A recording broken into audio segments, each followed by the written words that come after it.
A to Z Mysteries, The New Year Dragon Dilemma, Super Edition 5, by Ron Roy. Chapter 10. Why is Josh a genius? Ruth Rose asked.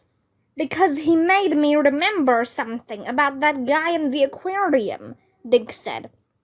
First, he had a dark tan, and he had this long knife, the kind guys who go fishing a lot carry on them.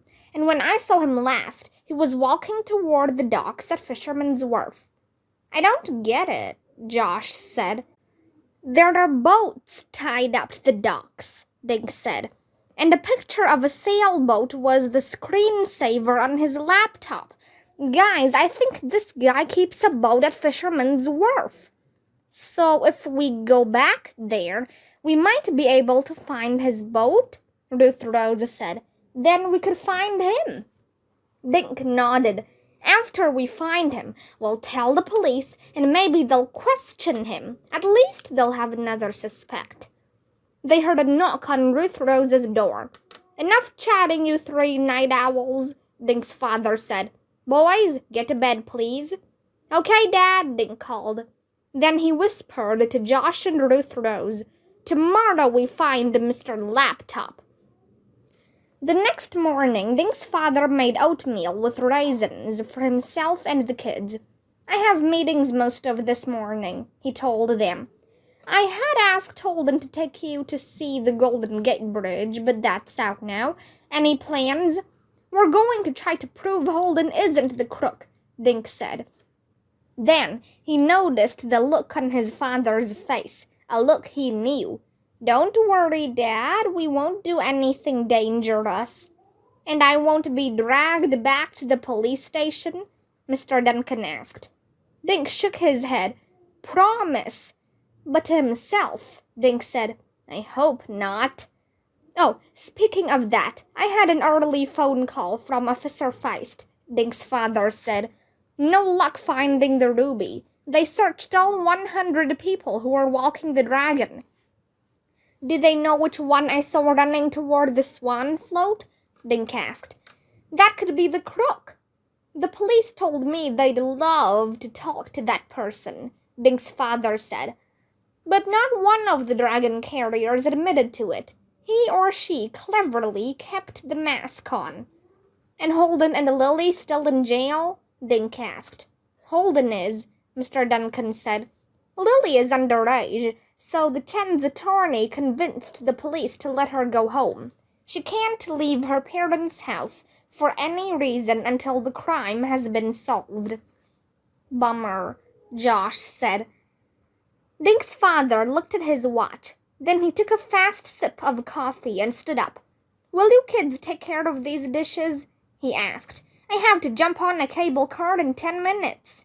Dink rinsed the bowls and spoons while Ruth Rose and Josh got ready to leave. With his hands in the water, Dink tried to remember details of the boat he'd seen on the man's laptop. It had been a sailboat, but that was all he could remember. Why hadn't he looked more closely at that screensaver? 5 minutes later, they were in the elevator heading for the lobby. Dink's cell phone was in his pocket. Ruth Rose had her backpack. Knowing her, Dink was sure she'd have a Swiss Army knife, a camera, and at least one guidebook or map. Josh carried his sketchbook. Mr. Alderson was arranging a stack of newspapers for hotel guests to grab on their way out. Good morning, kids, he said. Is your friend Mr. Wong picking you up in his green buggy? Dink just stared at the man. He wasn't sure how much he should say. No, he's being detained elsewhere, Josh piped up. Dink stared at Josh. Detained? Dink figured Josh had heard that word on some TV show. Oh, then can I help you with transportation? Mr. Alderson asked. Yes, how do we get to Fisherman's Wharf from here? Dink asked. That's an easy one, Mr. Alderson said. He unfolded a map and put his finger on a spot. This is us, the Bayside Hotel. Then He moved his finger along streets until it rested at Fisherman's Wharf. Walk outside, take a left, and go to the first corner. You'll see a brown and white sign. It's where the cable car stops.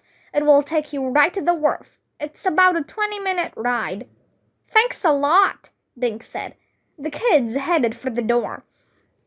Excuse me, Mr. Alderson said. The cable cars are $6 for each of you, I believe. Do you have passes? I think Holden has them, Dink said. Ruth Rose patted her backpack. I have money, she said. My parents told me San Francisco was expensive. No need to spend your money, Mr. Alderson said. He pulled 3 passes from his desk and handed them to the kids.